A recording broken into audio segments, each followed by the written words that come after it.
Welcome to the Peaceful Worldschooling podcast, featuring your host, Angela Harders. We're committed to cultivating a peaceful world beginning right in our own hearts and homes.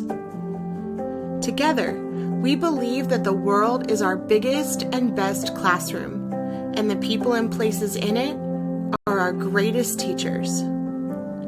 So I invite you to join me on the adventure of a lifetime, beginning with a conversation that can change the world.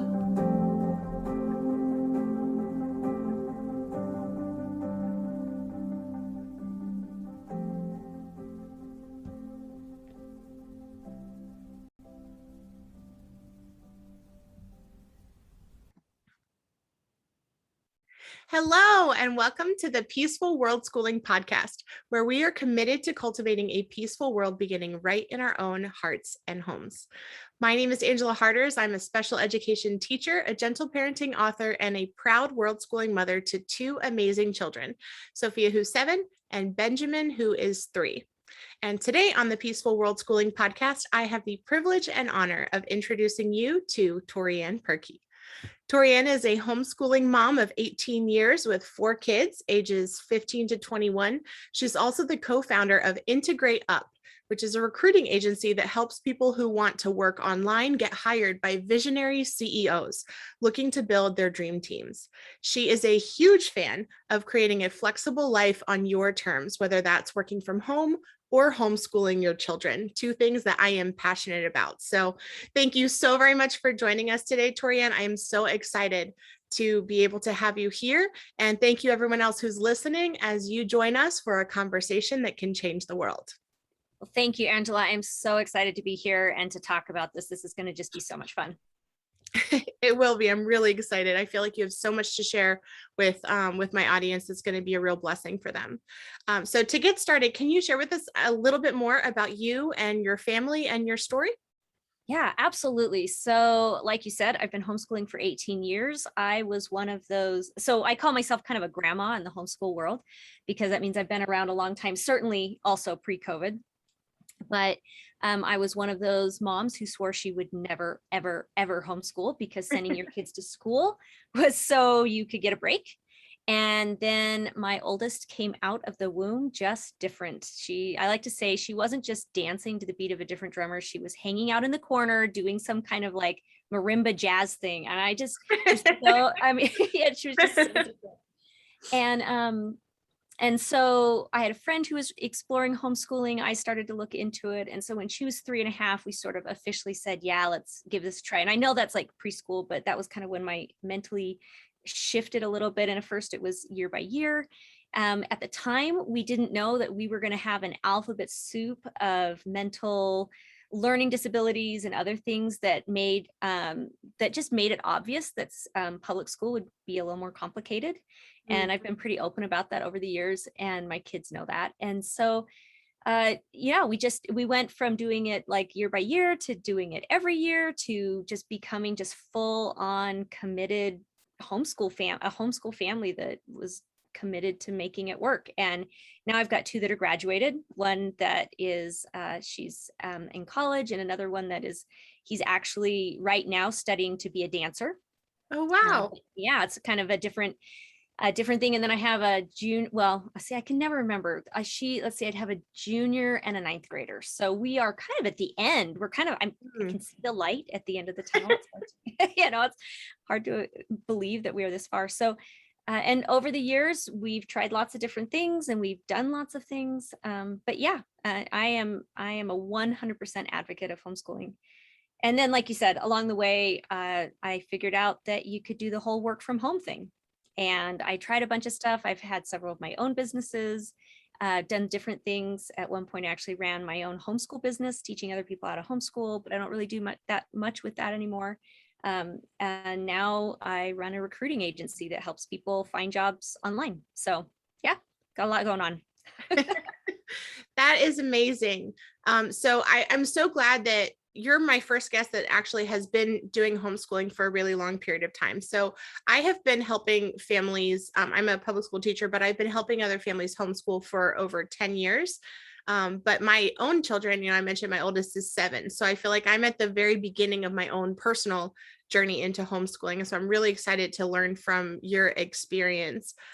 So your children have never been to public school then? So no, they've never been to public school. We, for a couple years, the last couple years, they did attend a once a week charter school program that was specifically designed for homeschoolers, obviously, because it was once a week. And for the last 8 years, our family has been involved in a co-op, Commonwealth. They have different names where, the homeschool moms all come together. We create a school. Ours has been around 12, 13 years, long enough to be a nonprofit. And so my kids do go to school once a week there and they all have done that. And that's really, really cool. That's just for our teenagers. That's just a teenager school. But no, they have never gone to public school. Wow. And do they ever ask about like going? Have they ever wanted to go to public school before? Oh my goodness, that's such a funny story. So my oldest used to say she wanted to go, and I asked, so I'd start digging. She was probably, I don't know, 6, 7. And she said, well, I really just want to ride a school bus. And they had watched Arthur. And so their whole vision of school was they ride school buses and they're school bullies. That's all they knew about public school, because Arthur's all about these storylines, I guess, that have bullies in them. Yeah. And so they were both terrified. So anyway, a bunch of moms and we orchestrated renting we would ride the city bus once a year to just kind of feed that need. And then one year we actually chartered a school bus to do a field trip. And then my daughter never said she wanted to ride a school bus again, because they're actually super uncomfortable. They are. But that's really cool that you were able to, kind of check that off of her wish list there for her. Yeah. And, as they got older, I think they appreciated that they had so much more time to follow their passions and to do what they wanted to do. And when they would interact with kids who were in public school, through church or whatever, and the kids would talk about how much homework they had and everything, I think my kids just started to clue in that they had a really good thing going, and they had a social circle, and they had all the things, they kind of had a full life. And so they didn't feel like they needed that. And if we'd ever felt like there was a class, I was never against sending my kids to a class at the high school. You know what I mean? Like there was never any reason why. I was not one of these anti-public schoolers as much as I was an advocate for creating the best education for my kids possible. That's beautiful. So yeah, my kids, they all have been able to find their own things without needing the public school system. And so we haven't had to go that route, even though we kind of kept the door open. And still, I mean, I've got a 9th grader. I mean, it could be that he ends up needing something that the high school has to offer. But so far, we've been able to fill that need every other way. I think that's beautiful that you said that it's not about being anti-school, but really about creating that ideal environment for your individual child.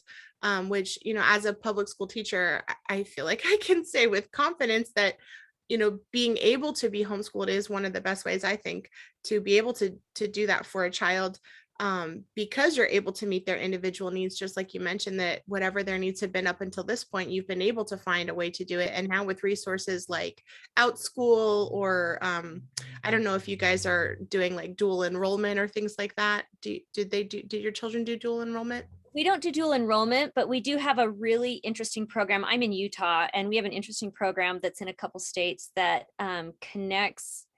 it allows my children to officially, like technically be enrolled in an online charter school, but we have absolutely no interaction with them. But then it allows us to get some funding through the state. And I know that there are homeschoolers who absolutely would never want to, connect themselves in any way to state funding. But for us, it was an answer to prayer at a time when we couldn't afford to do certain things. And that allowed us to just get some extra money to cover some costs. Yeah. So we don't have that here, but that sounds like that's a really helpful option to be able to at least have that choice, that you can be able to benefit from having some of those funds that the schools use for children, but aren't typically spending. I'm not sure how much it costs in Utah, but I was actually looking at this the other day. In Montgomery County, which is where I live right outside of Washington, D.C., we spend $16,000 per child to be in a public school. And I'm just like, man, for $16,000, like as a homeschooling mom, I feel like I could do so much with that, of being able to provide them with resources and trips and all these other supplemental things. I would very happily use some of that money to be able to do something great. Yeah, and we don't get, I mean, the way this program is structured, we don't get nearly that much, and that's totally fine. I mean, we get plenty. But I think it's really interesting, the idea that there's so many options. You were mentioning the OutSchool and all that, and I'm blown away. 18 years ago, Facebook was not a thing, and Yahoo groups were. So if you have anyone who's older who still remembers what a Yahoo group was, and it was hard to find homeschool moms. Like the internet really did make it possible to find each other, but we still had to kind of work at it. You had to find someone who could plug you into the system. You couldn't just like Google it. Yeah. And it's been fascinating to watch over the years, the explosion of resources that are available, so that it is easier to homeschool now than it ever used to be, to the point where now there's so many choices, it's overwhelming. It used to be there was maybe 2 curriculum options in some ways, and neither was great, and it was, or it was something that someone had kind of cobbled together. And now the materials are beautiful. There's so many, you can find something for almost any worldview, political view, religious view. You'll be able to find something that helps you. And that is such a blessing for our community, because homeschool should be all about choosing how you want to educate your kids, and what you want to be exposing them to. Yeah. I absolutely agree. Being able to have that freedom and to have so many choices and options is a real blessing. As a homeschooling parent, that we have access to so many different resources that we can use and incorporate. And that's actually one of the reasons why, I love unschooling. Where I mentioned before, we're an unschooling family or a Worldschooling family. And so we don't have any formal curriculum, but we have so many different resources that we're able to use that can add and supplement and fuel our learning every single day. And I'm curious, what kind of homeschooling style do you and your family have? Oh, it's such a funny question. So I think anyone who's homeschooled a really long time will probably say they're more eclectic than anything else. And I think that's probably a good fit. I think when my kids were younger, we definitely didn't do a lot of curriculum. I was very child-led. My goal was always to foster creativity and to be able to follow passion, and for them to really just find how they were going to make a difference in the world. And we were dirt poor. Well, okay, I shouldn't say that. I didn't even feel like we were poor. We just didn't have a lot of money. And so I didn't have money to buy curriculum. And so I would make stuff. I would make my own flashcards. I would make my own games. I would make my own whatever. So in hindsight, there are things I think, oh, I probably should have bought something, but they've worked out okay. As we've gotten older, we've just kind of pieced it together based on what their need is. Every kid has gone through a different math program. We just can't. Wow. Yeah, we just can't we never could find one thing that worked for everybody. And so, yeah, I would just go looking for the thing that would work best for the kid. Particularly when they got old enough that they could be independent learners. Once before they were independent learners, we just played lots of games. We probably would have been called a game schooling family. How fun. Yeah, and there's actually a really cool Facebook group that's all about game schooling, which of course did not exist when I was trying to do it, but it's a lot of fun. And so that's probably what the game schooling, unschooling. And now we just kind of pick random stuff. So that's a really non-helpful answer, but we just kind of tread our own path. No, I mean, that is definitely helpful. I think, it's important for parents to hear that, as you mentioned, it kind of evolves over time, and you find different resources that work for different kids, and not the same thing works for everyone, and that's okay. I love that you mentioned game schooling. That has been something that has been on my radar for a long, long time. Can you share with us a little bit more about what game schooling looked like for you and your family? So a little bit of background about me. I went to school and majored in college in classical studies Latin. And I was the most buttoned up A student, follow the lines, check the boxes, all of that. And like I said, my daughter came out completely different. And wouldn't you know it, the rest of them did too. And so they were allergic to checklists, allergic to workbooks, allergic to everything that I saw in schooling. And so in order to keep them engaged and not that battle, I just found that if I turned things into a kinesthetic, meaning really active physical body and games, they tended to do best. And my daughter was really into stories. So we would look for games or for activities that allowed them to be moving, that allowed them to be hands-on, that allowed them to be project-based, but we would also play games. So we would play Monopoly, or we would play, oh man, it's been a while since, I would look for games to teach grammar lessons. I looked for storytelling games to teach how to do writing. We would make up treasure hunts to do math facts. Like that was back when everybody was little, I had more time. Now I don't have time to do that, but they don't need that anymore. So when all my kids were younger, it wasn't for a lot of game schooling is often buying games. So like you would look for a game that teaches certain things. And I did some of that, but I made a lot of games as well. We would do Easter egg hunts with spelling words inside of them, because my daughter would she'd spell words for me if she'd found them inside an egg. So I was always looking for ways to do that. And the other, and then you could play with the little kids, like the toddlers didn't get in the way. Yeah. So yeah, and then as they got older, we would play more games, but by then we were transitioning into more scholarly stuff, and our co-op provided the structure around that. So that's really cool. We I'm in an unschooling group on Facebook, and that has been really helpful for me. And one of the things that a game that we play in our unschooling group is they ask the question, what is my child learning when?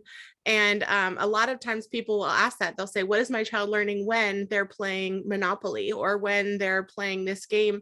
And playing that game in my own life has been so helpful for me, and just being able to look for the learning that they're doing. Because a lot of times I think we just view games as like, this silly little plaything that they're doing, but we really don't see all the learning opportunities that there are when they're playing these different games, and I love how you turned Easter egg. Who thinks of that? Like turning Easter eggs into this spelling game. And so it makes spelling be something that's fun and engaging for them. And like you mentioned, they're having to move around and find them. And that's brilliant. That's absolutely brilliant. Well, thank you. I think the phrase necessity is the mother of invention is probably most apropos here. Like there was no other way to keep the peace and have the relationship stay intact with my kids, and without doing something like that, or just throwing up my hands and saying, okay, we're not going to do anything. And I couldn't do that. And since homeschooling is kind of a marriage of how the mom and the kids work together, we needed to be doing something that felt like learning. So that's why I don't call myself a true unschooler, because I couldn't just let go. Right. But it didn't look like traditional school at all. Yeah. Because they needed. I really do think that is a piece of unschooling, though. Like unschooling isn't just kind of throwing your hands back and being like, oh, we're not doing anything. But I think it is doing exactly what you're doing. Like you were being intentional about the things that you were doing. You were being intentional in their play and with the different, activities that you guys were engaged in, and creating those opportunities for them to learn in ways that were meaningful and fun for them. Yeah, I think the beautiful word you use there is intentional. And I think that is the root of what makes homeschool successful, is an intentional mom doing good things. Yeah, absolutely. And dad. And dad. I'm sorry. Yes, of course. Of course. Or grandparents or whoever you are, sometimes it's not just moms. I feel like, my parents too are pouring into my children and their learning, and yeah, all of the people that are in our lives get to contribute to what they're learning about. So while your children were younger, were you also working while you were homeschooling, or how did that happen? Like starting this career of working from home? Yeah, so that's a really good question. No, but I was heavily involved in volunteering in my church, to the point where if I needed to work, it would have been the equivalent, right? Like I was probably giving 20 hours a week to my church volunteer work.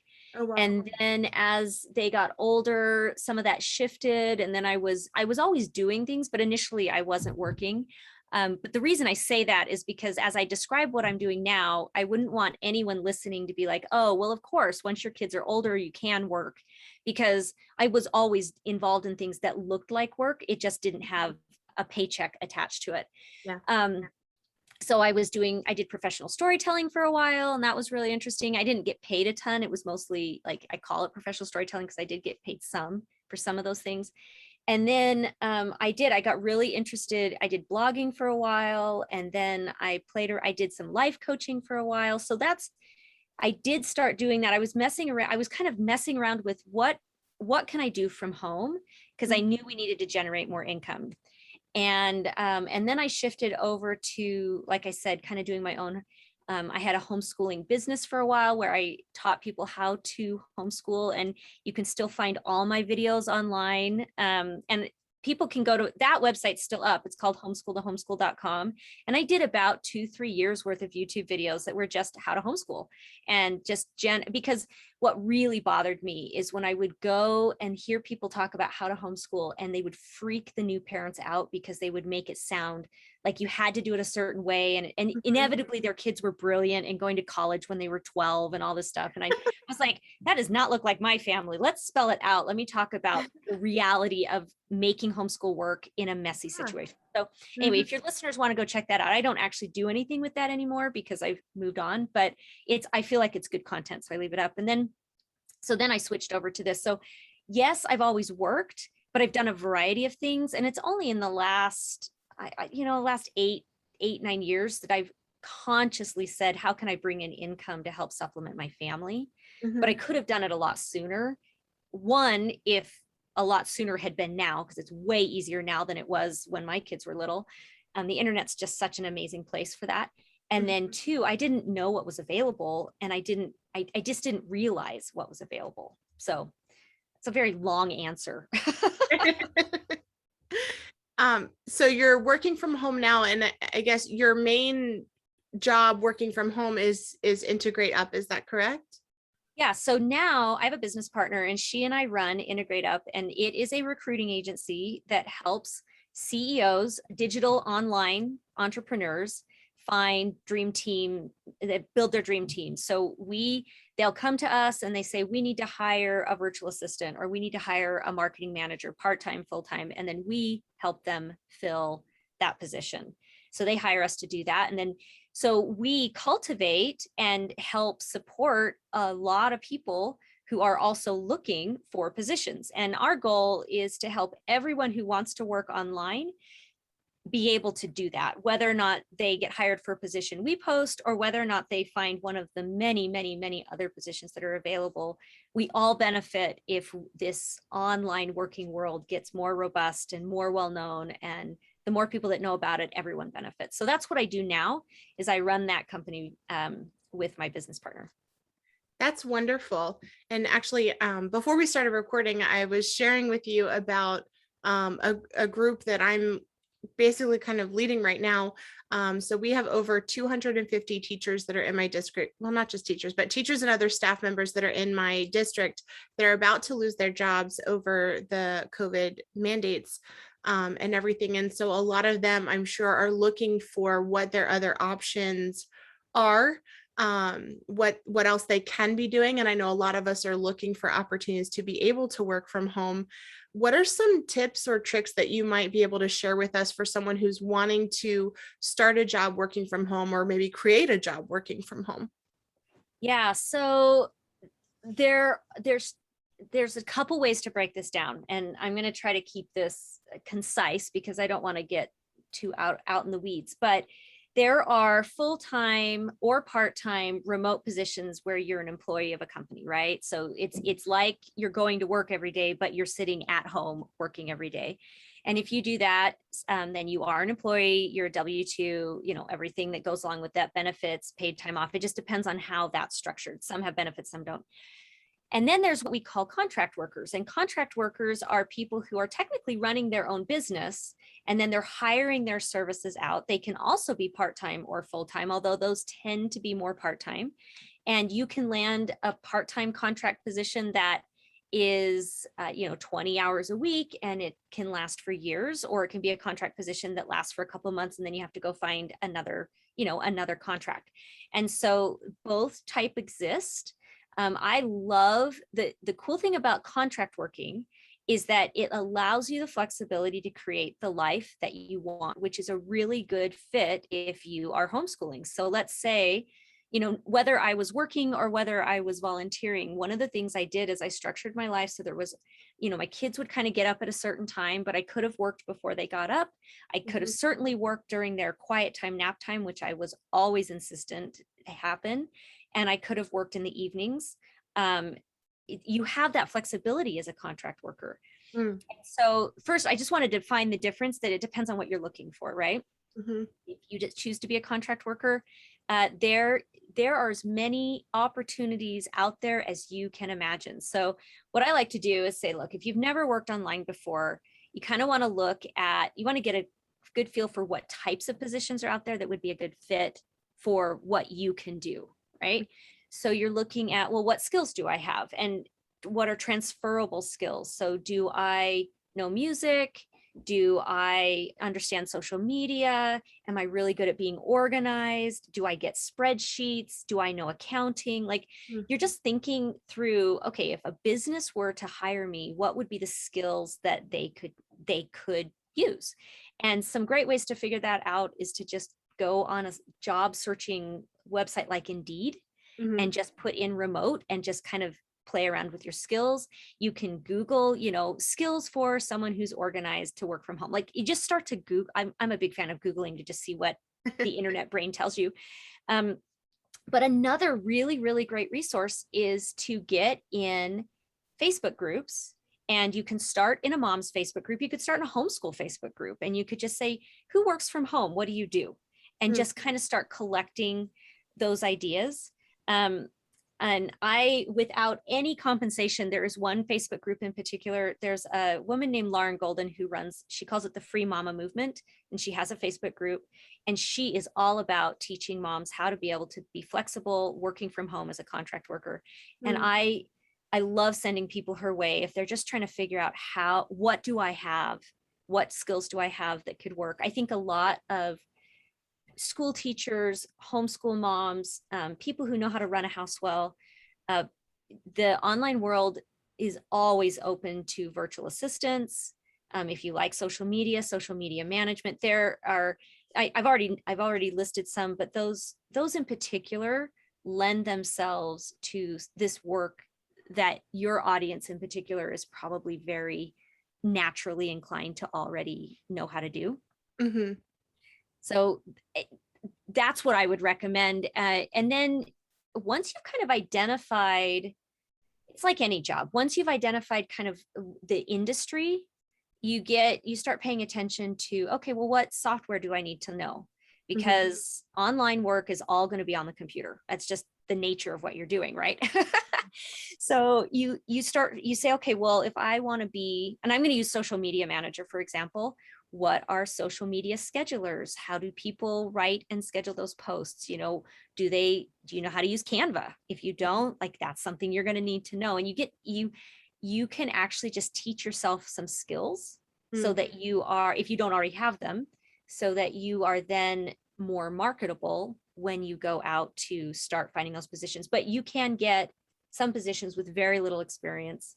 And like I said, I feel like Lauren Golden and her Free Mama Movement is one of the best resources to just get a good broad picture of what's available there.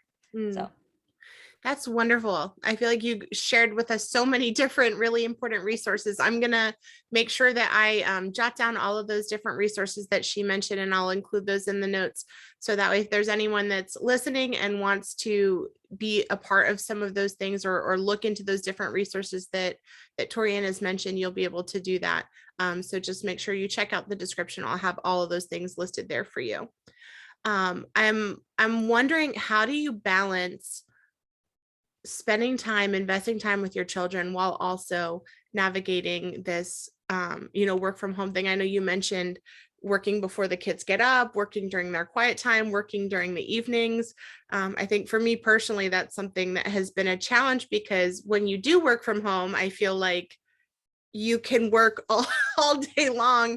And sometimes I have a hard time, like, okay, I'm going to close my laptop now. I'm going to spend focused time with my children, how did you manage balancing that and making sure that you were investing time with your children as well as in your business? Yeah. So, I'm so glad that you asked the question. And I love the way you asked that question, because it is an interesting balance with, you could work all the time. And I am a self-proclaimed workaholic, and it is not a good thing. um, so what I did from the very beginning is I saw homeschooling as part of my job. I saw it as a work. And I thought, okay, if I committed to an employer that I would show up for work every day, I would show up for work every day, and I wouldn't make excuses about being tired, or, it's cold outside, or whatever, like whatever could be the thing. So I treated homeschooling like a job. And that meant that I put my phone away. We were pretty good about starting at certain times. And I know that doesn't work for everybody, but the mentality was one of, I'm committed to my kids as much as I would be committed to somebody else. And then I think this is where it gets tricky, because you don't always get to program when your kids need you, right? Right. But the number of times that there's an emergency or there's a real need is not as much as sometimes we feel the guilt of, like, we should always be available for our kids, or I'm never available for my kids. And so I think I think time blocking is really powerful when it comes to this. And you say, okay, mom is available let's just pick an example. Mom's available in the morning, and that's awesome. That's when we do our schooling. That's when I can help you with things. But you know what? In order to make this work, mom's got to work in the afternoons. And so let's talk about what that looks like. And obviously different ages, different needs, whether you have older kids watching younger kids, or whether you ask grandma to be involved, or whether you're hiring you're hiring another homeschool kid to come over and help with your kids in the afternoon. I've seen everything. And a shout out to single moms who are trying to figure this out and financially can't afford help. There are options out there. It just gets more complicated. And my heart goes out to how tired a single mom or a single dad would be who's trying to balance it all. I think it's doable. That's me. Okay. So I think that's really hard, because you have fewer resources to just lean on, and you're just, but I think you have to train your kids to when you are and are not available, and what that looks like. And then if they need you during those I'm not available times, you have things in place, and you're looking for so some online work requires that I be in video calls, right? And then there's online work where I'm just sitting at my laptop. Well, I can have my 3-year-old next to me talking to me, and I can be doing stuff while I'm on my laptop. And then it's only that hour meeting that I have to be in once a week with the whole team, where I'm actually like, I'm going to need to put something on, and they're going to need to watch it during that hour. I was never embarrassed to use the TV or the screens as a babysitter intentionally as well. Like, I felt like with balance, that was appropriate, as long as I wasn't overdoing that with the other things. Did I answer your question? I feel like it was. You did. Yeah. I think it was very thorough answer. I love the suggestions that you provided and how to do that. I feel like you gave a lot of really practical steps that we could try, even some things I'm going to start experimenting with myself. And, because that was definitely a concern for me.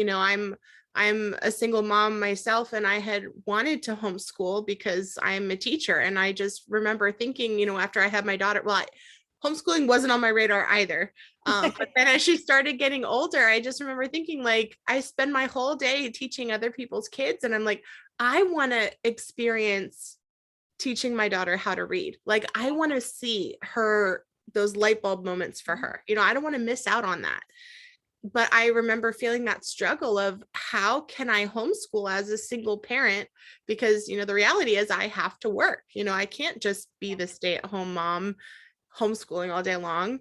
And, because I don't have someone that's supporting me financially in that. And so that has definitely been a struggle for me personally. And, in being able to find that balance between, investing time in my children and being present and putting away my phone, putting away my laptop, and being focused with them, while also making sure that I'm investing the appropriate amount of time into work and business and, things like this, being able to have these conversations that hopefully will be able to continue to grow um, be another, source of income for me, hopefully in the future one day. That's a goal of mine. Right. Yeah, no, so I'm one of the things that I've really come to realize is we as a generation feel guilty no matter what we're doing. You feel guilty if you're spending time with your kids. You feel guilty if you're not spending time with your kids. You feel guilty if you do too much for your kids. You feel guilty if you don't do enough for your kids. And I think that's because we have so much information coming at us from all kinds of sources that tell us how we're supposed to do homeschool correctly or how we're supposed to parent correctly. And homeschooling is just parenting magnified. So anything that happens in the parenting world, you just ratchet it up by 10, and that's going to be happening as a homeschool mom or dad. Yeah. And so I think, and I cannot say that I was always successful with this or that I'm still not successful. I have good days and bad days, and my kids are, in high school. But when we are intentional, and I feel like that's the word for this episode, when we're intentional, we can ratchet down the guilt because we're choosing the time that we're spending. So instead of like working all day and then feeling guilty you didn't give enough time to your kids, or spending tons of time with your kids and then feeling guilty that you're not working, you're saying, okay, this is when I do this. This is when I do this. I've set the expectation. I'm choosing. And then I think intentional choices help eliminate guilt a lot. I don't know that it completely gets rid of it, but I feel like takes you down the road of feeling better about your choices. I totally agree. I think the suggestion that you had about having that schedule and scheduling that time to homeschool or scheduling that time with your children and viewing that as a part of your work, and valuing that time as a part of your work is really, really helpful, because then I feel like it's easier to have that balance and you can have grace for yourself, because I know that I can be fully present with you because I know that in an hour I'm going to be fully present doing something else. And so I can be fully satisfied with the fact that I have an hour that I can spend with you and I'm going to enjoy every single minute of that hour. And then when I go to do my work, I can fully enjoy the work that I'm doing because both of them are pursuing my passions. I love being able to be present with my children, and I love being able to work and write books and make YouTube videos and podcasts. And, I love being able to do this too. And so being able to value both of those things and not feel guilty that I'm doing the things that I love in both spheres, both with my children and with my work. I think that's brilliant. Yeah, so children benefit from seeing their moms, and we'll use traditionally the dad is gone and the mom homeschools, right? But world has changed so much that it doesn't necessarily look like that anymore. But I think mothers in particular can get lost inside their homeschool, and they can get lost inside of mothering. It is a full-time mental pursuit to raise a human being to adulthood successfully. Of course it is. But if our children don't see us doing anything but that, we do them a disservice, and we do ourselves a disservice. Our children need to see that their moms and dads are humans outside of the parenting realm, because it gives them a vision that is part of what they can be when they grow up. And it's not just that they're, that they're doing whatever they're going to do, so they have to step into some prescribed role for them. But I just think it opens up their mind that mom is more than just the person who shows up and takes care of me. And I have watched so many women who finish homeschooling their kids or finish just, raising their kids. And then they look around and they say, now what do I do? And I think that's a tragedy. And they most of them hopefully figure it out. But I think, what a tragedy if you don't have a piece of yourself that you continue to develop independent of that. And if you're working, guess what? That is the thing. Like you don't have time to homeschool and parent and have like lots of hobbies. It doesn't work that way. But if you're working, that can be the thing that they see that's independent of the mothering piece. Mm-hmm. Absolutely. One of the things that my best friend used to say, well, she still says all the time, she says, do something that you love every single day. And that has been something that I have really tried to be purposeful to do, because, you know, as a single mom, there's so much that I have to do myself. But I've been so thankful for her, because she was the one who was like, I'm gonna watch the kids and you go read for an hour, because that's something that she knows that I love to do. And I was, you know, just telling her, I feel like I haven't gotten a chance to do something that I love. And she was like, go do it. I'll watch the kids, you go read. You know, so if you have a single mom friend in your life, um, maybe just think about ways that you can serve her, or even not even necessarily a single mom, but any mom that you know in your life, or if you're a spouse or whatever, like look for ways that you can help support the parents that you know in your life in pursuing what they love, and having times to really invest in doing something that they love, one thing that you love every single day. It doesn't have to be an hour. It could be just 5 minutes or 10 minutes or whatever, but you're absolutely right, ToriAnn. Our kids need to be able to see that we haven't just, you know, lost our individuality in our motherhood, but that we have our own unique passions and interests that are worthy of pursuing, and we have our own things that we want to learn and grow in, and that's just as valuable as the learning and growth that our children are doing. Yeah, for sure. I think the other thing I hear in that is that no one should have to do it alone, and that seeking out support networks is powerful, whether you find your support network in a local homeschool group, whether you find your support network at church, whether you find your support network in your extended family, or you have a, you know, a mom's coffee club that meets at the park, you know, whatever it is. I don't think we were ever meant to try to do this whole parenting and, you know, by extension homeschooling thing by ourselves. I think that you know, I think we need each other, and when we help each other, we all become better at it. Absolutely. We do. And you're right about, you know, even being able to have these groups on Facebook. It's really helping so much to be able to have access to that community. I cannot even imagine trying to be a homeschooling mom and not having access to Facebook or Instagram or these other resources that have helped me to connect with other homeschooling moms in my area. But you're right. You know, we need to be, again, intentional to create community, whether that be our blood family or our church family or whatever that might look like. But you're right, we're not meant to do this alone. We are meant to do this in community, living life together, learning from one another, learning with one another. And we have the awesome privilege of being able to model that for our children every single day. Absolutely. Absolutely. All right. So I do have another question for you. As someone who has graduated some children, you've made it successfully from kindergarten to graduation. I'm wondering, what is one thing that you wish that you would have known from the beginning? Like, what advice would you give to someone who is just starting their homeschool journey that you wish that you would have known? So I will say the thing that I clung to for years and years and years until I had some proof in my own pudding. And it's having the faith that it will all work out. The very fact that you have taken on the massive responsibility of homeschooling your children means that you are in charge of educating them. And for the most part, therefore, the fear that they will not turn into successful contributing adults it just looms so large. And so for years and years, I would listen to moms who'd graduated their kids, and they would say, they're learning more than you think they know. You're learning more, like there will be gaps in their education. They will figure it out, you know, on and on and on. And so I think that is the advice I would give, because now I'm in a position where I feel like I can give it. I can promise you my kids have gaps.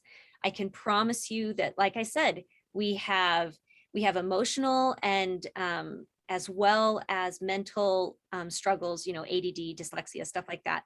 So do my kids have it all figured out? Absolutely not. Did my daughter go to her first biology class in college realizing she'd had literally no biology? And that's a long story, and it was not because I didn't try. But she figured it out. She figured out how to study, and she did well. Like, she didn't get an A, but she got a B plus. And she said, Wow. other people were reviewing, I was learning. She had learned how to learn, and she was committed to doing well. That's You know, incredible. So she had never had a biology class. Her first biology class was in college and she took it and got a B plus. yeah, yeah. And she was interested Wow. in the topic. It was plants, and that was something she wanted to learn about. But I was so afraid, even with everything that people were telling me, Mhm. that somehow if I didn't give them everything, it was going to be a train wreck. Yeah. And that's not the truth. Like, the kids that are going to struggle whether you put them in public school or you keep them home. And the kids who are going to figure it out and would have sailed either way are going to sail either way. So Mhm. homeschooling is rarely, unless you are truly an isolated, we're not talking to anyone, like those, the rare exception, homeschooling is never the reason your kids aren't going to turn out well. And if you're intentionally showing up every day, not even every day, if you're intentionally showing up consistently, week after week, year after year, your kids will have enough to figure out the rest. That would be my advice. I feel like it's like a weight lifted off of my shoulders. Honestly, that was one of my biggest fears when I first started homeschooling, was this fear that, oh my gosh, I'm gonna mess up her life, if I don't teach her Absolutely. everything that she needs to know. And actually, one of my biggest fears, I was actually a reading teacher when I first started my career in education. And I was terrified, as I was exploring unschooling, I was worried that I'm going to be the reading teacher whose child doesn't know how to read, because I had heard unschoolers say that children learn how to read naturally. And I just had never experienced that before. And I was so worried that she would not learn how to read. And now my daughter's 7 years old and she loves to read chapter books, and she's actually written 2 of her own books. But I'm curious, from your perspective, I know you said that you started out doing the more child-led learning. How did your children learn how to read? Oh my goodness. I'm so glad you asked this question. So I think, first of all, we just have to do numbers. My oldest was 8.5 before she learned how to read. My Mhm. second was 5, and he basically taught himself. He just started writing letters when he was 18 months old. He just loved letters. Wow. And then my third child is a daughter. She learned to read at 8, and my fourth did not learn till he was 11.5.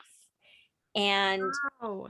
I, with every kid, I'm glad he was last, because it was not because we weren't trying. But he had some eye issues, and like I said, we've got some dyslexia and stuff.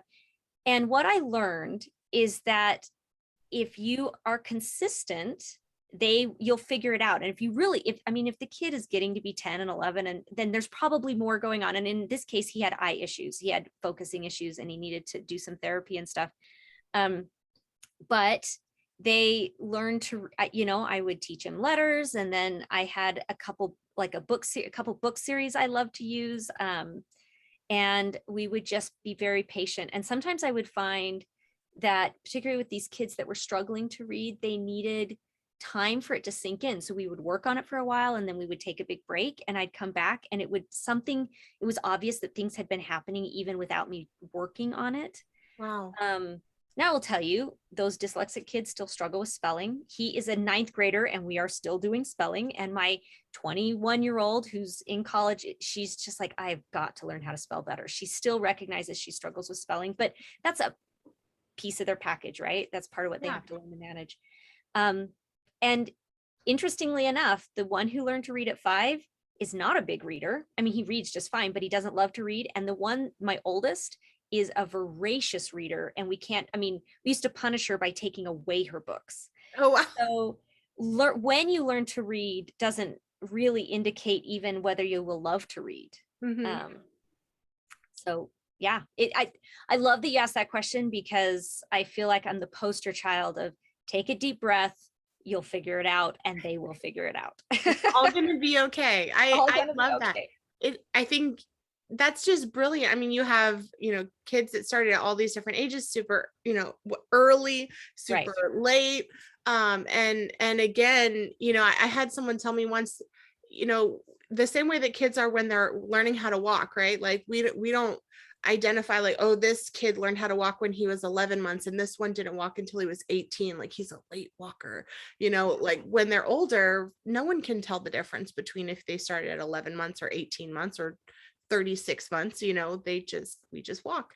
And I will say that with that caveat, you want to be watching for signs that there might be more going on. Some kids really do need help with their eyes. It's Yeah. helpful to find a vision specialist. Sometimes it's glasses, sometimes it's actually, processing stuff in the brain. Mhm. So I think we need to have our homeschool mom radar up, and you're asking questions while you're saying it's going to be fine. You don't want to project to the kid that there's a problem, like you're failing because you can't read at 6 or whatever. But you want to just kind of be paying attention and asking questions. And moms who've been around the block for a while, I would ask a lot of moms and I just say, hey, this is what I'm seeing. And you will probably discover there's some learning disabilities in there. And you know what, if you have a listener, I will tell you, there's a book called The Dyslexic Advantage. And I love it because it broadens the scope of what dyslexia is. Mhm. And it's just a brilliant resource to help you understand how kids who think differently have superpowers, and how we just need to help them manage some of the things that are a little more tricky for people who have, kind of, I don't want to say normal brains because that stigmatizes, but brains, traditionally thinking brains. How's that? That's great. I'm a special education teacher, and I have a lot of experience actually working with students that have dyslexia. And I'm in the process now of creating a program specifically for, I guess you could use it for anyone, but one of the reasons why I made it was to help support my students that had dyslexia. And it actually teaches typing through spelling and phonics. And so that was something that I'm actually working on that now. I'm hoping I'll be able to release that course very soon.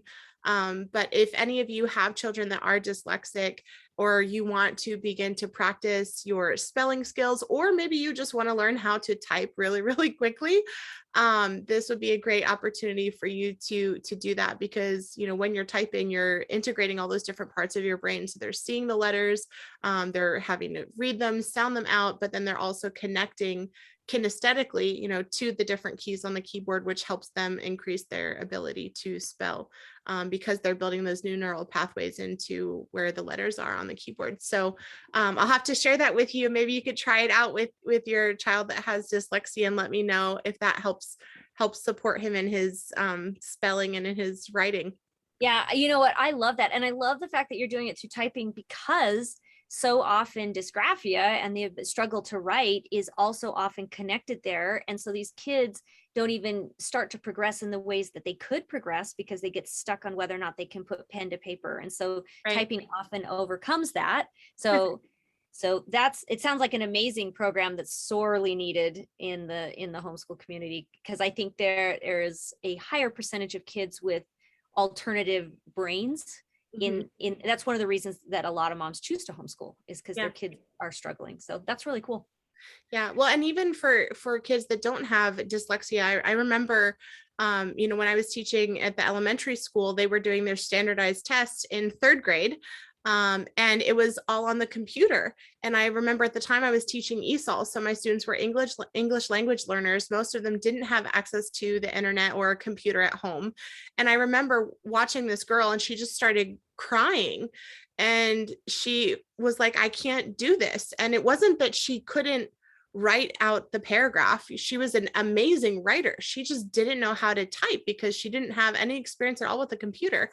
And I just remember seeing this poor child like crying in my classroom because she couldn't type fast enough. And I'm like, this isn't a writing test. This is a typing test, for these kids. And especially nowadays, as you mentioned, there's so many opportunities to be able to grow our online work and working from home and using a computer to do so many different things. And doing classes online at the university, or even now, with virtual schooling happening all over the country, we're doing that too. And there's such a need for children to be able to learn how to type properly. I'm like, we should be teaching typing just as readily as we teach children how to use a pen and a paper.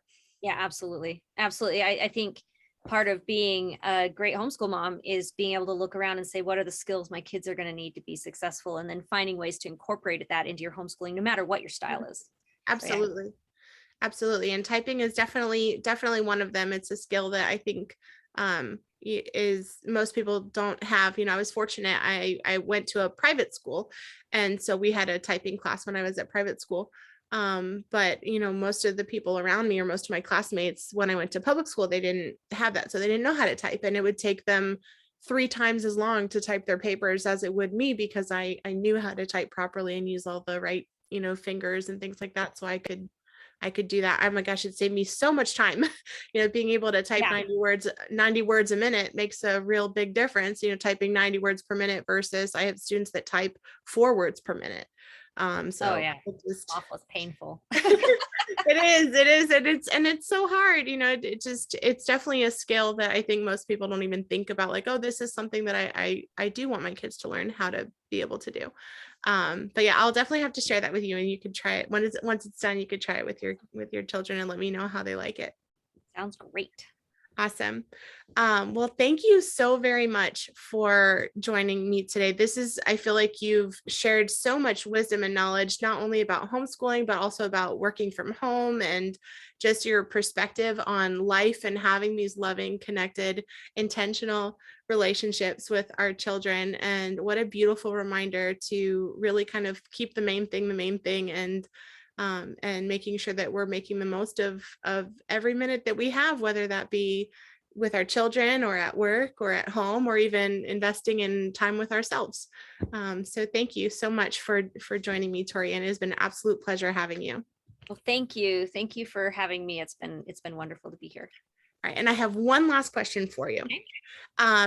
If anyone would like to connect with you, whether that be to just connect with you as another homeschooling mom, or to connect with you in your work that you're doing with IntegrateUp, and either whether that be looking for a job working from home, or looking to hire someone as a CEO looking for an employee, how can people get connected with you? Yeah, so that's an interesting question. So if you are looking for remote work, the place to find me is in the Facebook group Hire Up Online. It's completely free. And my company, as well as many, many other people, post remote positions that are fully legit, that pay well. That's a great place. So come join that Facebook group, Hire Up Online. And then if you are someone who is looking to hire a service provider and would like some help doing that, then the best way to find us is to come to IntegrateUp.co, not com.co. And you can come and you can find us there. You can book a call to have a conversation, and we will go from there. That would be awesome. All right. And then are you also on Facebook or Instagram? I am not personally, so the best place to find it, I am in that Facebook group regularly though, so that is really the best place to find me. Awesome. Well, I'll make sure to include the links to the Facebook group as well as your IntegrateUp website, so that people are able to get connected with you and join you in the incredible work that you are doing in the world. Thank you so very much for sharing your knowledge and your expertise with us. It has been an absolute blessing, and I hope I'll be able to have you again on the podcast in the future. Thank you so much for having me. All right. And to the rest of you, thank you so very much for joining us today. I hope that this episode was a blessing for you and your family, just as much as it was a blessing for me. Remember that there are new episodes of the podcast that are released every Tuesday. So make sure that you subscribe so that you will not miss out on a single episode. If you would like to support me and my work, please make sure that you share this episode with your family and friends, or anyone else that you think would benefit from hearing this conversation with ToriAnn.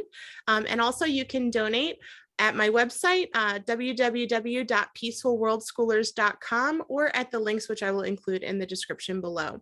I hope that your day is as wonderful as you are, and I will see you next Tuesday. Join us next Tuesday on the Peaceful World Schooling podcast. I'm your host, Angela Harders, and I hope that your day is as wonderful as you are. If you like this video, please make sure you subscribe and click the bell so you will not miss out on a single episode.